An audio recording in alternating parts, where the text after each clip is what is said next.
I just stopped to show you fields in Tuscia, in the center of Italy.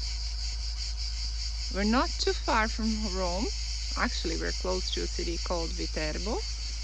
And here you can see these fields, which to me look quite integrated with nature and gives you this impression of peace. So they have this little channel of water here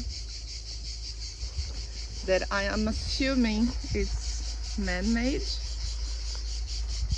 I don't know, but it looks pretty cool to me.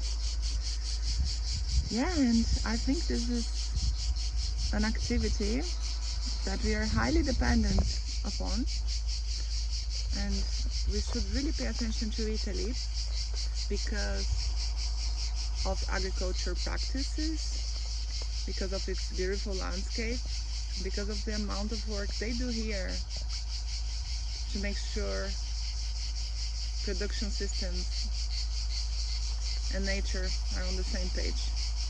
Thanks for watching, and I hope you enjoyed this beautiful video. Bye!